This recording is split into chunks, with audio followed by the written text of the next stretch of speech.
जनन मरण भीतम सद्गुरु नाम नित्यम जनन मरण भीतम। जगलेंतन परम सिद्ध भगवान की, वर्तमान शासन नायक महावीर भगवान की, मूल नायकी खजराट श्री पार्श्वनाथ भगवान की, परम पूज्याचार्य भगवान विशुद्ध सागर जी महाराज की, जिनवाणी माता की, सिद्ध चक्र महामंडल विधान की।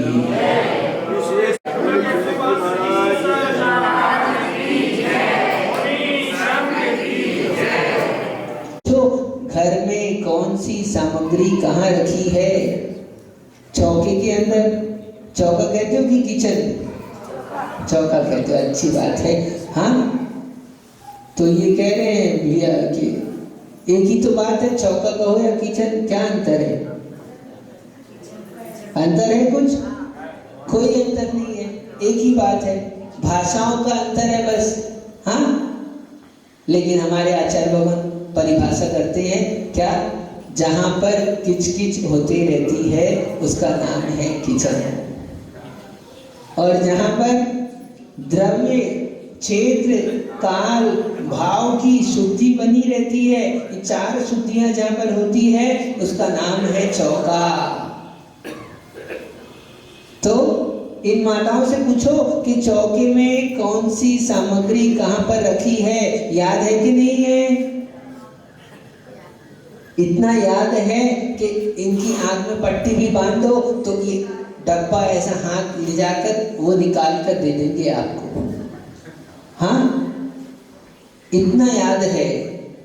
तो इसलिए हम कह रहे हैं जिसकी रुचि होती है वो याद रहता है, वो बात हमको याद रहती है। तो हम राजा की बात कर रहे थे कि कल उसने मुनिराज के ऊपर उपसर्ग किया, शिकार के लिए गया था, और उपसर्ग करने के बाद में उसके साथ में अन्य उसके सहकारी साथी जो थे उन सब ने अनुमोदना की, लेकिन परिणाम बदलते देर नहीं लगती है।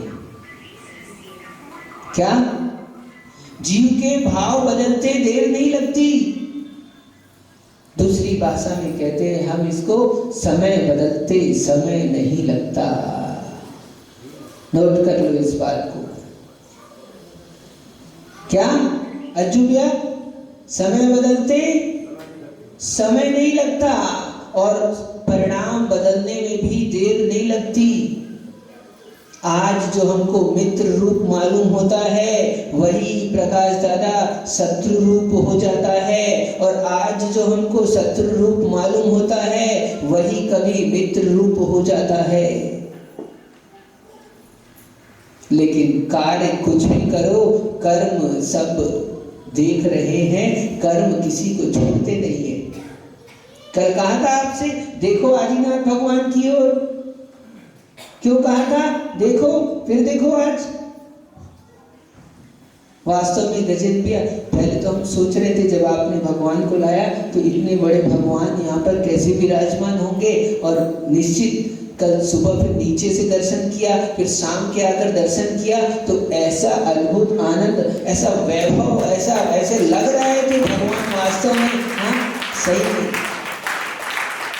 बहुत महिमा आ रही अपने आप से यहाँ पर भगवान का दर्शन करने मात्र से। तो उन भगवान की ओर देखो, उनको दिख रहा है कि नहीं दिख रहा? क्या दिख रहा है? सब कुछ दिख रहा है। आपको ना दिखे, अन्य को ना दिखे, लेकिन उनसे कभी कुछ छिपता नहीं है। किससे नहीं छिपता? दो जनों से कभी कुछ नहीं छिपता। रतन दादा, हम किसी से सब कुछ छिपा लें, अन्य से सब कुछ छिपा लें, लेकिन दो जनों से, संजू भैया, दो जनों से कुछ नहीं छिपता। एक स्वयं से नहीं छिपता, दूसरा स्वयंभू से नहीं छिपता। हाँ, एक स्वयं से नहीं छिपता। आपको पता है आपने क्या किया है, गलत करोगे तो आप मुस्कुरा तो सकते हो लेकिन प्रसन्न नहीं हो सकते। हाँ, पाप करके आओगे तो फोटो खिंचा लोगे, मुस्कुरा कर फोटो तो खींच जाएगी, लेकिन मन प्रसन्न नहीं कर पाओगे। और पुण्य करके आओगे तो भी वो छिपने वाला नहीं है। आप कुछ मत करना, गुप्त रूप से गुल्लक में जाकर दान कर देना, आपके चेहरे में सहज प्रसन्नता आ जाएगी। कोई बोलेगा मंदिर दर्शन करके आया, कैसा चेहरा खिल रहा है, और चेहरा फिर कुछ ना भी खिले लेकिन अंदर मन प्रसन्न होगा, क्योंकि आपको पता है आपने श्रेष्ठ काम किया है। तो और सोने वाले को हो रहा है कि नहीं हो रहा? सबको हो रहा है। चाहे कुछ भी कार्य करो, प्रति समय करो, बंद हो रहा है। और हम कर्म बांधते समय तो मुस्कुराते हैं, लेकिन जब कर्म का उदय आता है तो फिर सोचना पड़ता है जीव को। पुण्य के उदय में भूल मत जाना, चर्चा पूरी चलेगी अभी पुण्य पाप की। क्यों आए यहाँ पर आप लोग? पुण्य अर्जन करने के लिए आए। क्यों आए आप लोग? पाप नष्ट करने के लिए आए हैं। क्यों आए आप? तो सिद्ध बनने के लिए आए हैं। इसलिए हम कह रहे हैं कि पुण्य और पाप, पुण्य का उदय होता है तो जीव अहंकार में मस्त हो जाता है, और जब अपने अहंकार में मस्त होता है तो दूसरे को कुछ भी नहीं समझता। उस राजा ने मुनिराज के ऊपर उपसर्ग किया। उस समय में महाराज तो ऐसे ध्यान मुद्रा में बैठे हुए थे, शांत चित्त अपने अंतर मन को विलोकन कर रहे थे, अपनी अंतर आत्मा पर दृष्टिपात किए हुए थे। ऐसे उन मुनिराज के ऊपर उसने प्रसन्न होकर हंसते हुए अन्य मित्रों के साथ उपसर्ग किया, और इस अहंकार से कि हम तो क्या हैं? राजा हैं, राजा। पुण्य आत्मा जब का पुण्य उदय में चलता है तो आदमी पुण्य के उदय में फूल जाता है। होता है कि नहीं होता? किसी दूसरे को मत देखना, अपने आप को देखो बस। हम भी, हमारे पुण्य का उदय चलता है तो क्या करते हैं? दूसरे को कुछ नहीं समझते। हाँ, ये क्या है हमारे सामने? कुछ नहीं है। कौन? अन्य जो दूसरा व्यक्ति है वो हमारे सामने उस समय में कुछ मालूम नहीं होता। ये पुण्य के उदय में अहंकार के कारण से ऐसा होता है। लेकिन आप इस पुण्य के उदय में भूल मत जाना, और पुण्य के उदय में भूल मत कर जाना। उस राजा ने, अन्यथा धर्म की बात करते हैं तो लगता है क्या ये तो सब फालतू बात है। लगता कि नहीं लगता? समझ लेना हमारे पाप का उदय चल रहा है, और जब आपको धर्म की बातें अच्छी लगने लगे तो समझ लेना यही हमारे पुण्य का उदय चल रहा है। बस ये पुण्य और पाप और कुछ नहीं। बोला इसने बोल दिया आपने। हाँ, आ रहा है कि नहीं आ रहा? आ रहा है, कुछ तो आ रहा है। ज्यादा नहीं समझ पाओ मत समझना, इतना समझ लेना कि पुण्य और पाप का फल अवश्य मिलता है। हाँ, और महासभा को चिंता हो गई। हमने कहा कि अध्यक्ष गजेंद्र दीक्षा लेने वाले, तो उधर गजराज जी गंगवाल, उनको चिंता हो गई हमारे को नया उपाध्यक्ष ढूंढना पड़ेगा महासभा का। हाँ, हो गई ना? तो आप दीक्षा लेने वाले कि नहीं लेने वाले? हाँ, ये मत सोचना। रतन भैया सोच रहे गज्जू तो नहीं लेने वाला महाराज, आप बोलते जाओ बस। हाँ, तो ये कभी मत सोचना कि ये नहीं ले सकते दीक्षा। कभी भी किसी जीव के बारे में ऐसी धारणा मत बनाना, किसी जीव के बारे में ऐसा विचार मत करना, क्योंकि भाव बदलते समय नहीं लगता। कौन कैसा जीव किस समय उसके भाव परिणमन हो जाए और वो दीक्षा के मार्ग में आ जाए। मोक्ष मार्ग में आ जाए। संजय भैया, व्यसन करने वाला भी, परसों चारित्र चक्रवर्ती ग्रंथ महाराज शाम के वाचन करवा रहे थे, उसमें पाय सागर मुनिराज की कथा आई थी। तो उन मुनिराज ने अपनी स्वयं कथा उसमें लिखी। कहा, क्या कहा? वो मुंबई के अंदर वो फिल्म इंडस्ट्री में उन्होंने प्रोड्यूसर का जो काम करते थे, फिल्म निर्माता का काम करते थे, वहां पर उन्होंने एक संस्था अपनी तैयार की, कंपनी तैयार की और किसी के साथ मिलकर तैयार की होगी।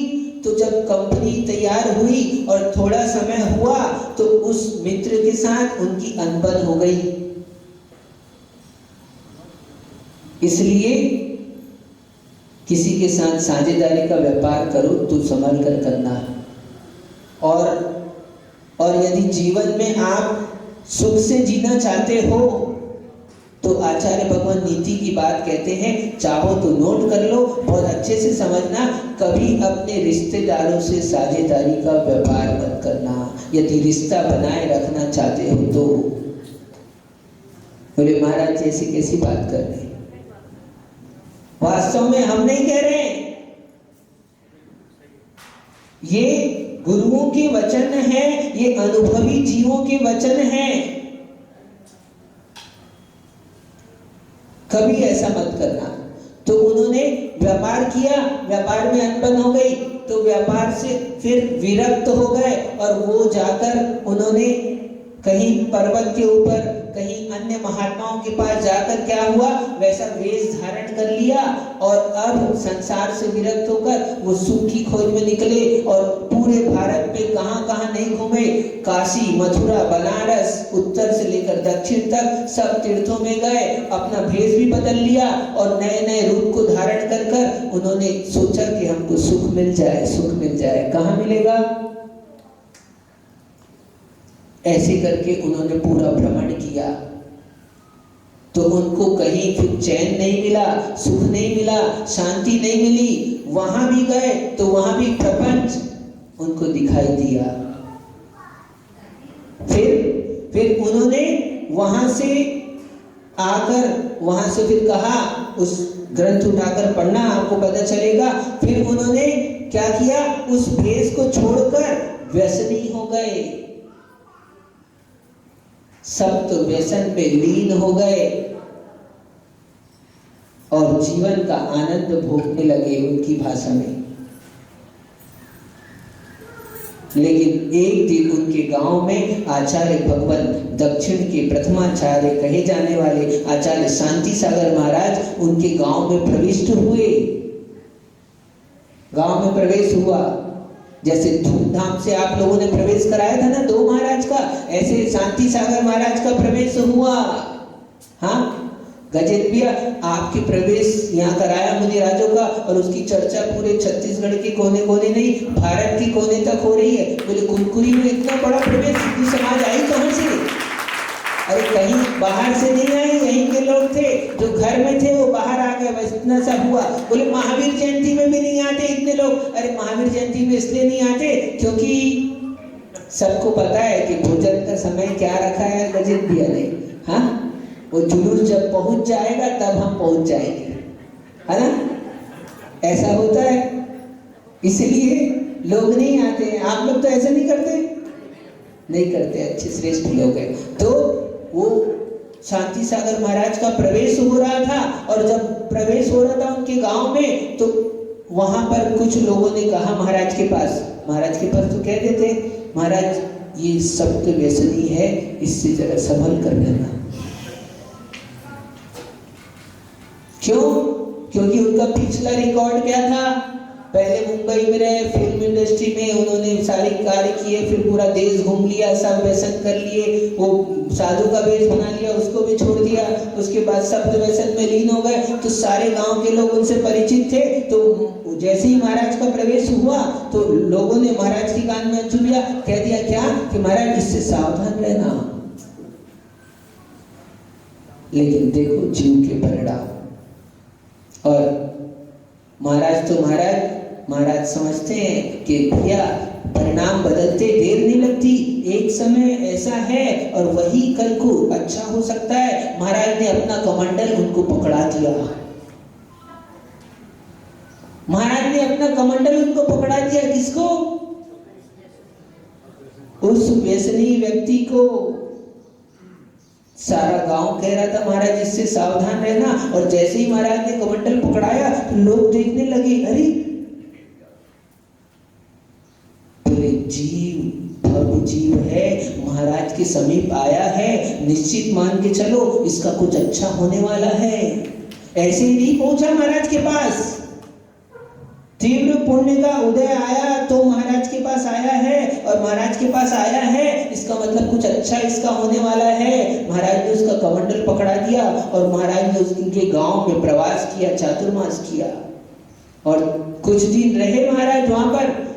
उसके बाद में जब महाराज ने विहार किया, क्या तो थोड़े ही दिनों में उनने सप्त व्यसन का त्याग कर दिया।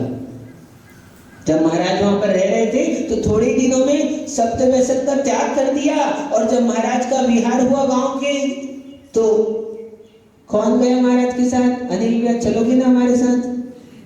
हाँ, कौन कौन चलने वाला है गुनगुरी से?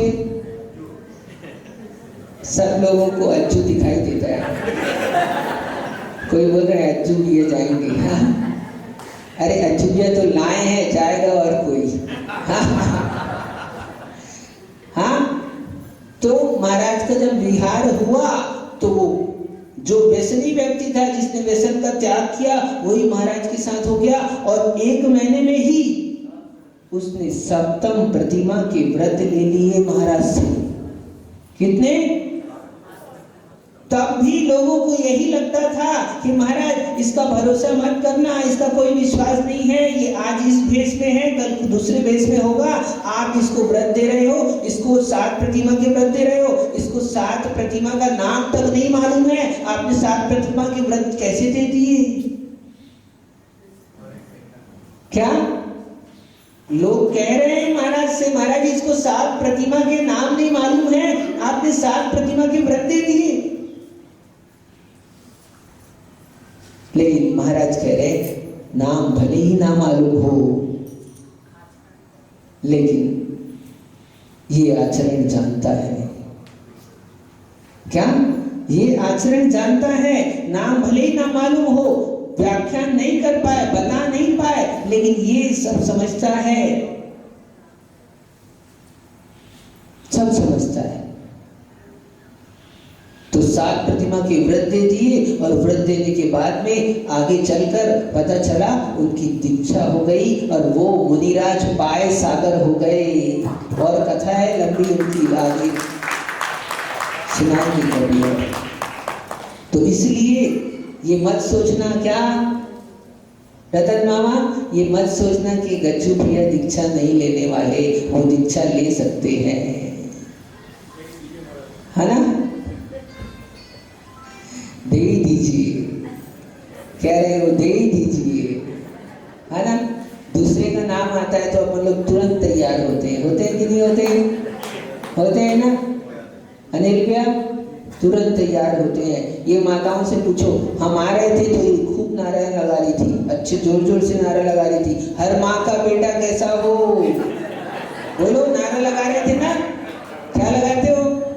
कह रहे थे विद्या सागर जैसा हो, विशुद्ध सागर जैसा हो, सुयस सागर जैसा हो, सद्भाव सागर जैसा हो, और उन माँ से बोलते हैं तुम्हारे बेटे को हमारे पास भेज दो। तो फिर क्या होता है? हाँ, हर माँ का बेटा ऐसा हो तो हम कहते हैं अपने बेटे को भेज दो, बोले हमारा बेटा नहीं, तो हर माँ में तुम नहीं आते क्या? हाँ, आते हो कि नहीं आते? बोले महाराज एक ही है। अरे एक ही है तो एक ही है, तो उसमें क्यों घबराते हो? पूछो भगवान महावीर से, अपनी माँ की कितनी संतान थी उनकी? त्रिशला माँ की कितनी संतान थी? इसलिए एक भी हो तो चिंता मत करना। क्या?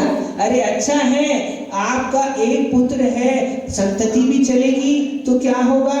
हाँ, 2, 4, 5 पीढ़ी, 10 पीढ़ी चलेगी। लेकिन यदि एक पुत्र भी है, यदि आपने उसको धर्म में लगा दिया तो वो धर्म की संतति बनाएगा। और सुनो, एक विद्यासागर महाराज ने कितने साधु बना दिए, एक विशुद्ध सागर ने कितने साधु बना दिए। धर्म की संतति कब तक चलेगी?